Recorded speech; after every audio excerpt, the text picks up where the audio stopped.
Mr. President, ladies and gentlemen, a year ago, we saw a barbaric and brutal death of the head of state of Libya, a representative of his country, a member of the African Union.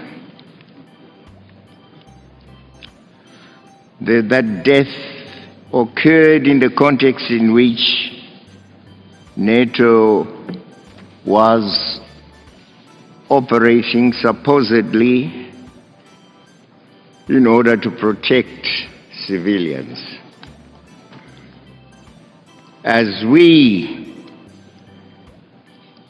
in spirit join the United States in condemning that death, shall the United States also join us in condemning that barbaric death of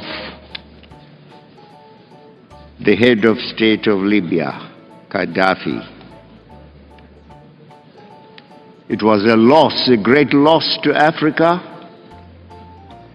a tragic loss to Africa, occurring in circumstances in which NATO had sought the authority of the United Nations Security Council under Chapter 7 to operate in Libya in protection of civilians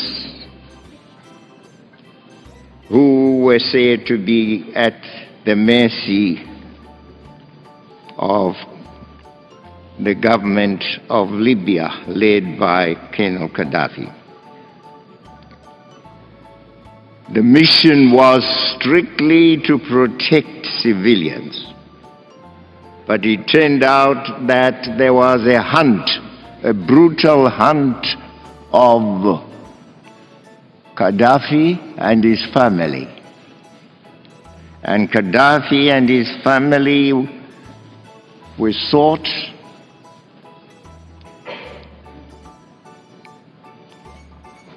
NATO caught up with them. They suffered the brutal deaths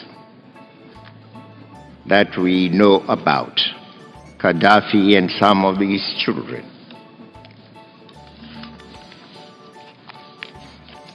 And as the United States spoke, I'm sure they were aware also that they were a NATO power, that they, alongside other NATO powers, had the authority under Chapter 7 to operate in protection in Libya, in protection of civilians. But did it turn out to be that? In a very dishonest manner, we saw Chapter 7, the authority given under Chapter 7, being used now as a weapon to rout a whole family, to commit the murders that occurred in the country. Bombs were thrown about in a callous manner, and quite a good many civilians died. Was that the protection that they had sought under Chapter 7 of the Charter? So, the death of Gaddafi must be seen as in the same tragic manner as the death of Chris Stevens. We condemn both of them.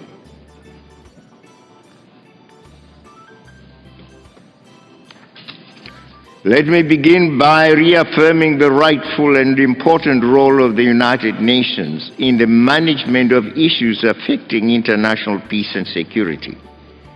In the quest for a more just and equitable international order, Zimbabwe remains strongly opposed to unilateralism and is committed to multilateralism.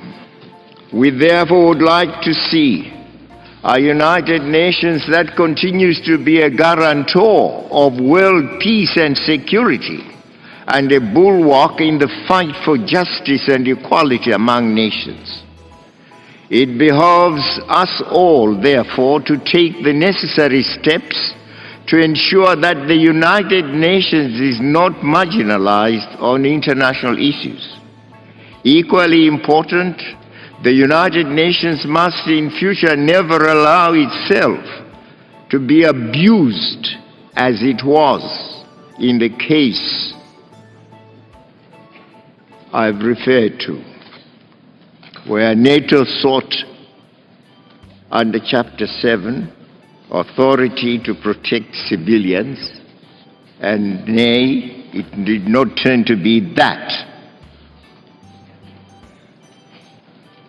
Nations must in future never allow itself to be abused. The United Nations Security Council must never in future allow itself to be abused by any member state or group of states that seeks to achieve parochial partisan goals. The Charter of the United Nations clearly stipulates that it is as an international body that should work for the good of all the peoples of the world, big and small.